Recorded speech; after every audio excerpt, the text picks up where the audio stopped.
The Florida Historical Society presents Florida Frontiers is made possible in part by the Jessie Ball DuPont Fund and by The historic Rossiter House Museum and Gardens is in the O'Galley section of Melbourne, Florida.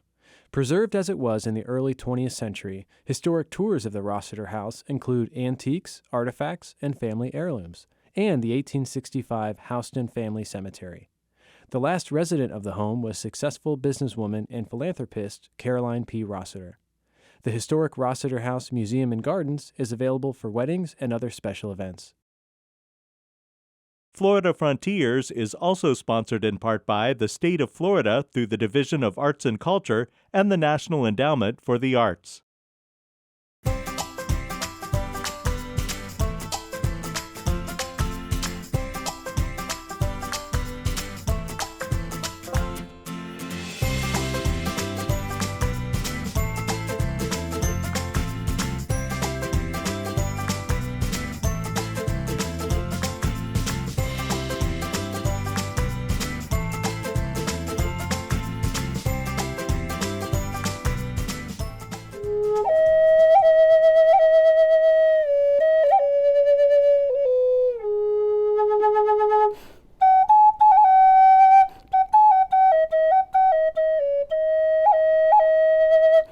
The Seminole tribe, along with the Miccosukee, are the indigenous people of Florida, perhaps best known as the owners of the Hard Rock franchise with casinos, resort hotels, and restaurants around the world, or maybe as the namesake of the Florida State University football team.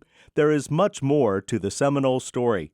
While understandably protective of their rituals and traditions, the Seminole people have contributed significantly to the rich tapestry of our state's cultural heritage.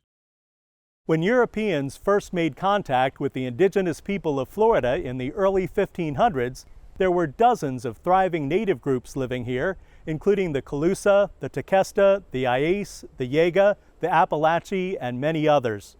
Welcome to Florida Frontiers, presented by the Florida Historical Society. I'm Ben Brotmarkle. In the past, historians have written that the Seminole first arrived in Florida in the 1700s. Now the prevailing view is that there is a continuity between the Seminole and other tribal societies that were in Florida before that time. Our stories talk about the tribes coming from Louisiana, Mississippi, and Georgia coming into North Florida and establishing bases there. But meeting those tribes that were there before, and then of course during the wars, the Seminole Wars, they were brought south. And the idea was being taught in schools even today that all the indigenous tribes either died off or ran away into Cuba or into islands. Our stories was no, they were still here. Those families coming from the north merged with those families that were still here. And the reason why we know that is because of our stories and our medicine. Their languages within our language, their stories are still being taught. So this is how we know that we are the indigenous people of Florida. What I was taught growing up was that our people have always been here, and there's a different understanding of what these communities looked like. And so there were the Tequesta, there was the Calusa, there was Seminole, there was Miccosukee, there was Creeks, and we all lived amongst each other, and we lived in these different camps. And when our survival was literally the main focus of our people, it was no longer about us being separate communities or maybe even the politics that existed amongst those communities. It was about surviving together. And so this unification may have happened, right? This unity of these people coming together, because we knew that our way of life was being challenged and it was going to be taken from us. And so what I have been raised to know is that our people have always been here, and the people that were here, whether they were Tequesta, Calusa, Miccosukee, Creek, Seminole, or even beyond that, they were here as well. And we came together, we banded together as a group of Native people in the means of survival. At one time, we like to refer to the Seminoles as people who came in, but the Seminoles, back in the past, there was no Florida or Georgia or Alabama or anything. There was the Southeast, and the Seminoles are Southeastern Indians, and so their roots go back in time 14,000 years, just as long as we've had people in Florida and Georgia and Alabama. Because of the events of the 19th century, the attempts by the federal government, especially Andrew Jackson and others, to move the Seminole peoples and the Miccosukee and Creeks and other Native Americans out of Florida, moved them to Indian Territory out in Oklahoma, and that there was a lot of battles, a lot of conflict, and some Indians, many were killed, many more were taken out of the state, and others went and hid in the wilds, we call it, of Central Florida and also South Florida. Historians have labeled the conflicts between the U.S. Army and the Seminole people that took place in the 1800s the First, Second, and Third Seminole Wars. What's commonly called the First Seminole War began in 1817 when General Andrew Jackson invaded Spanish Florida and attacked Seminole towns near Tallahassee. There were problems along the Florida-Georgia border. This was Spanish Florida at the time. And you'd have cattle raiders coming down from Georgia to raid Seminole cattle because Seminole had very large herds of cattle. And of course, you'd have Seminoles going back for reprisals to get their cattle back, or if people were killed, to take revenge for that. So there was a lot of trouble along the borderline. Then finally, it did break out into open warfare, and Andrew Jackson, being the major general in charge of the southern part of the Army, was in charge of it. In 1830, then U.S. President Andrew Jackson signed the Indian Removal Act, which required that the Seminole be relocated to Oklahoma. When many refused to leave Florida, what's known as the Second Seminole War began in 1835 and lasted until 1842. At the end of the Second War, there were maybe 300-400 Seminole still hiding out in the Everglades, but the government decided they weren't worth chasing at the time. So they said, you can live down southwest Florida as long as you don't bother anybody. But of course, whites kept moving south, and developers or plantation owners wanted that southern portion. They thought they'd have big sugar plantations or cotton plantations, rice, whatever, but they wanted to move down there. So the pressure just increased for the remaining Seminoles to join their brethren out there in Oklahoma. And the pressure got to the point where the Seminole finally said, no, we're not going to. They attacked the Army Survey Party, and that was basically the beginning of the Third War. The Third Seminole War lasted from 1855 to 1858. From the Seminole perspective, what are called the First, Second, and Third Seminole Wars are one continuous conflict. It was one continuous war. And really it wasn't a war. To us, it's genocide. And it's a continuing story of a genocide of people being removed, people being killed off because they're different. And that, one group thinks that they have no right to be here, and the other group saying, hey, we're humans, and this is our historical homes, and there was no other place for them to go. So if we want to call it a war, but to us it was survival. And that's why we consider it not 1, 2, or 3 wars. It's one struggle that we even fight for today.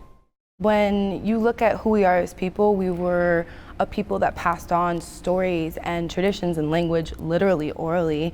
And when I look at my upbringing as a little girl, storytelling was an exciting time for family or community to come together, and we told stories about everything, and that never excluded the Seminole Wars or even the more violent histories that our people experienced, because we know that when these things are passed down, the very essence of our people is also passed down.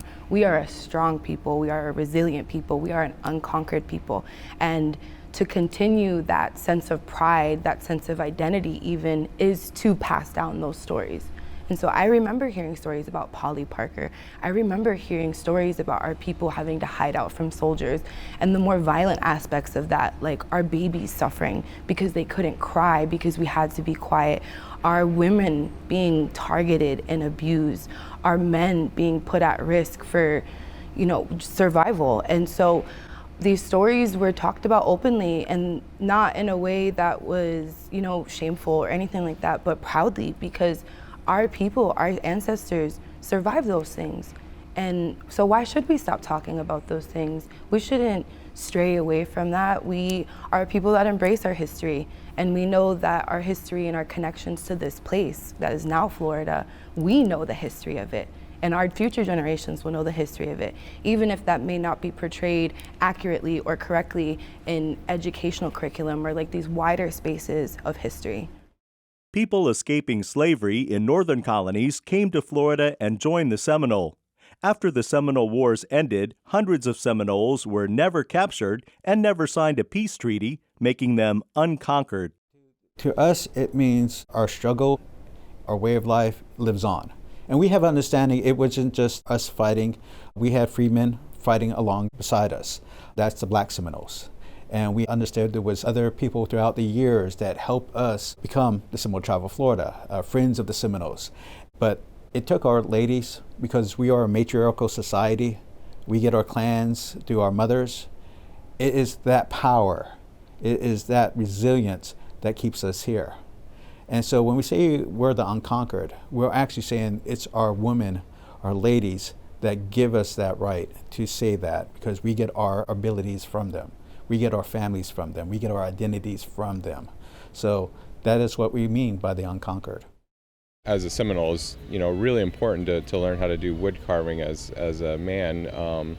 Because we did have separation of roles. Each of our roles kind of depended on the others, between the men and women. So even though there's separation of work and roles, we still depended on each other in order to work together and, just day-to-day survival. So wood carving is just one of the big things, learning how to use an axe and how to use a hatchet, how to use a machete, and use those tools without injuring yourself. Learning how to build a chickee and how to make a mortar and pestle to grind corn, and how to carve spoons so your wife and family can cook food so everyone can eat, and how to make bows and arrows for the kids and things like that. Everyday objects, including clothing, eating utensils, tools, and canoes, are still created today by Seminole artisans using traditional methods passed down for generations.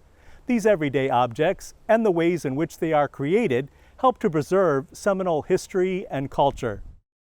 I have a model canoe. I think it's about 3 feet long. It's typical to what we've been making for at least the last 120 years. We have a raised bow on it, and it's pointed, and it helps us, push through the sawgrass. I was always told that we borrowed that design from the Spanish ships when they started coming into Florida. So it's actually adaptation of European boat design.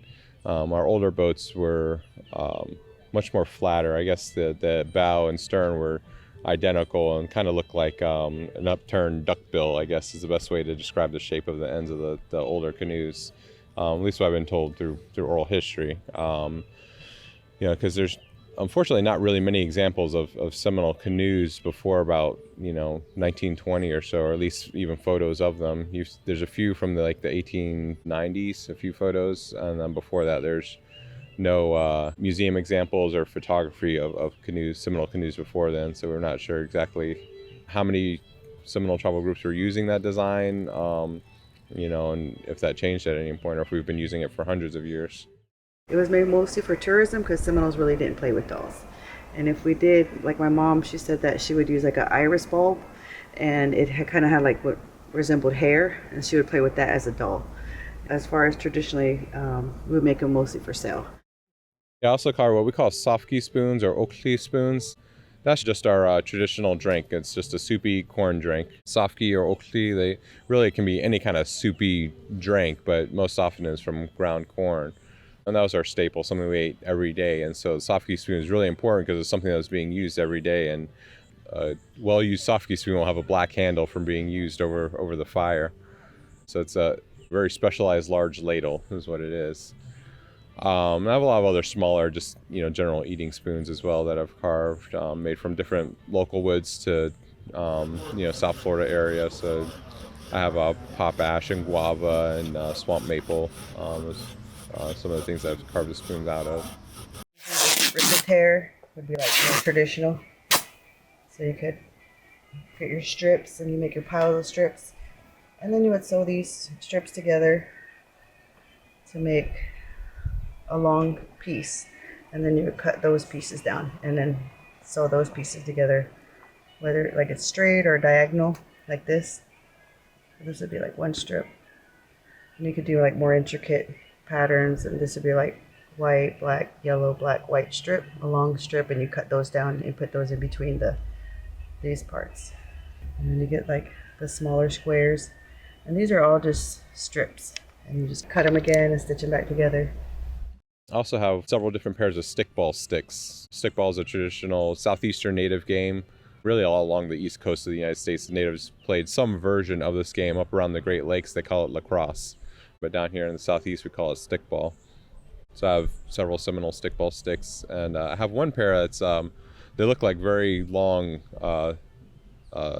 elongated spoons, but it's another pair of stickball sticks. It's another style that we made.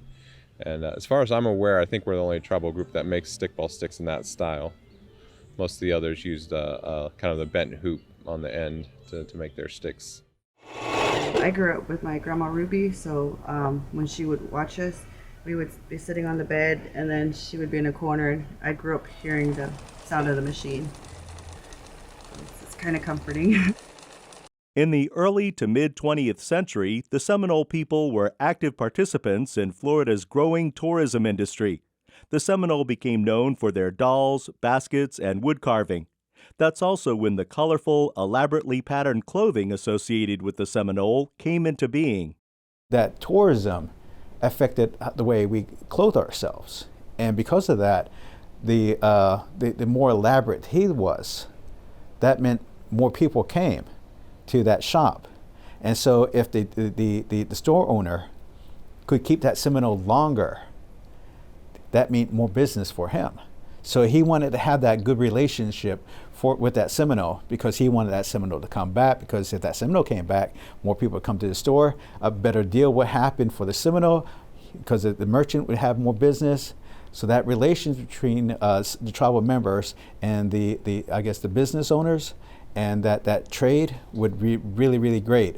And so throughout the years, Seminoles started having their camps near cities and doing the alligator wrestlings and doing the little camps. And that brought more people into those areas. We helped build Fort Lauderdale. We helped build Miami. We helped build everywhere there was a camp. There is now a major city.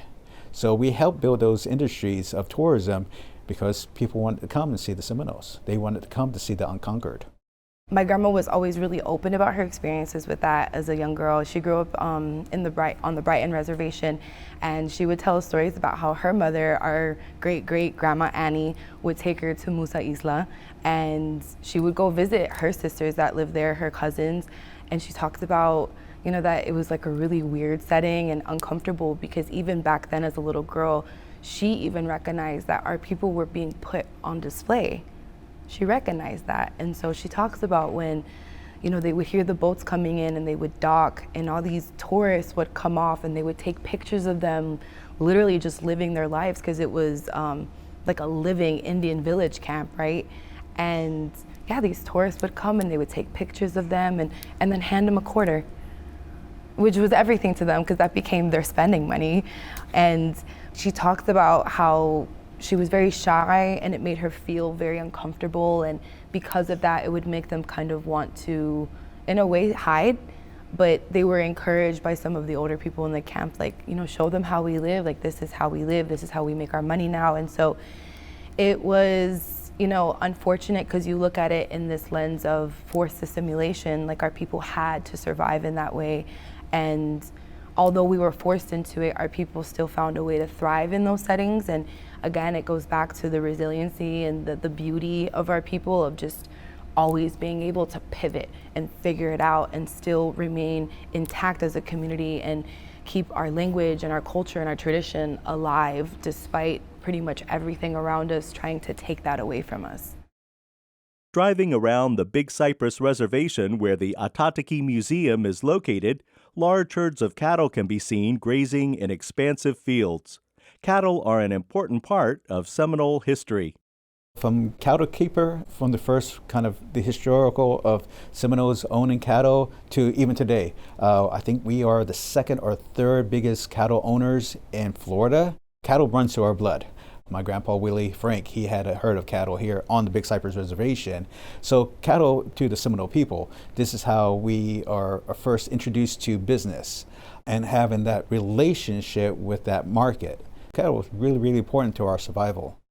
The Seminole grows citrus, and one of their most profitable agricultural enterprises is sugarcane grown on the Brighton Reservation. These and other agricultural endeavors have had an impact on Seminole culture. Agriculture is seasonal, and because of that, there's things that have affected us year-round. And one of the things that we do celebrate is a green corn dance.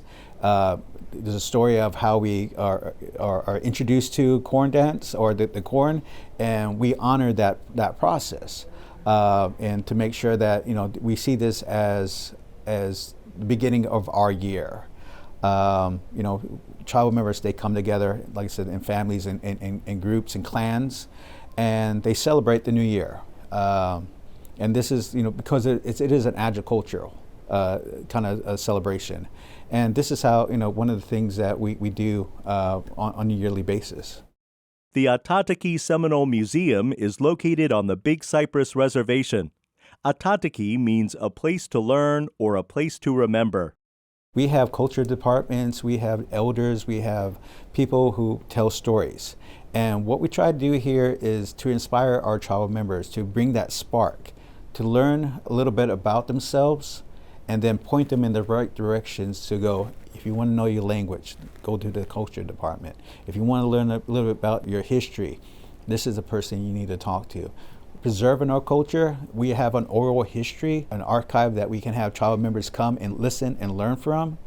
But then we say, this is the elder that you need to speak to if you want to learn more. And I think that's the best thing that we can do for our tribal members, is to actually inspire that tribal member to actually want to learn more. I feel it's important to maintain our traditions because, I'm making things. They're not just objects. Those objects are carrying the knowledge and skills of, all of my ancestors. So there's a lot of things associated with it. So it's not just making a spoon. There's a lot more to it. There's, again, all these different traditional knowledges that are associated with these objects. And sometimes things have just what you call traditional protocol as well. We have different rules and etiquette that go along with just about everything in Seminole culture. And so creating objects is not an exception to that. Most times when people hear about the Seminole tribe of Florida, their first thought is usually hard rock or casino or gaming, but my people are so much more than that. We're gator wrestlers, we were astronomers, we were botanists, we were doctors, we were educators. And being Miss Indian World and the platform that came with that position, serving as a cultural goodwill ambassador, I was able to bring that at the forefront for my people. A boardwalk is part of the Ah-Tah-Thi Ki Museum experience. Visitors encounter a hunting and fishing camp and a Seminole village, but are mostly surrounded by nature. Our boardwalk is 1.1 mile, and it goes into a cypress dome.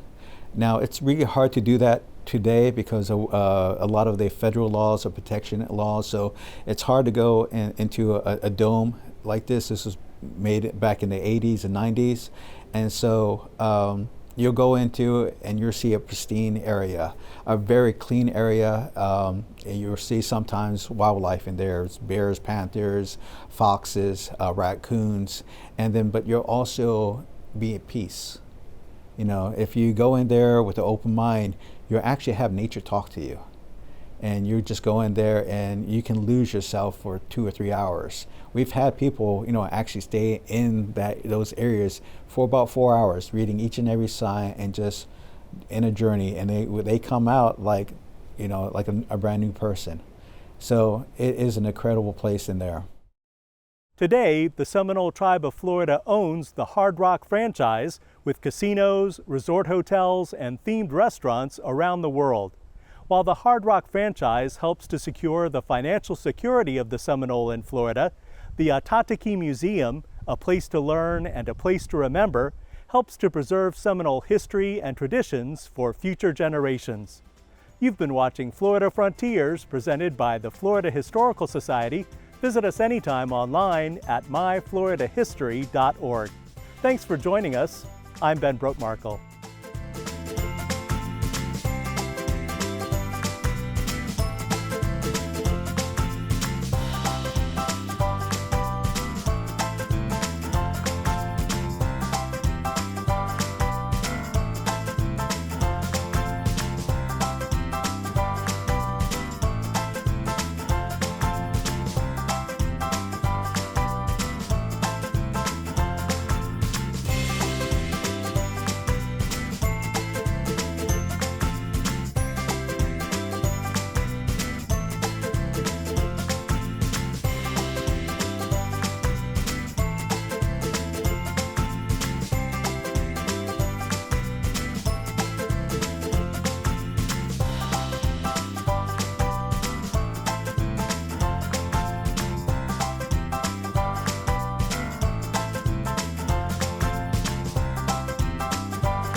The Florida Historical Society presents Florida Frontiers is made possible in part by the Jessie Ball DuPont Fund and by The historic Rossiter House Museum and Gardens is in the O'Galley section of Melbourne, Florida. Preserved as it was in the early 20th century, historic tours of the Rossiter House include antiques, artifacts, and family heirlooms, and the 1865 Houston Family Cemetery. The last resident of the home was successful businesswoman and philanthropist Caroline P. Rossiter. The historic Rossiter House Museum and Gardens is available for weddings and other special events. Florida Frontiers is also sponsored in part by the State of Florida through the Division of Arts and Culture and the National Endowment for the Arts.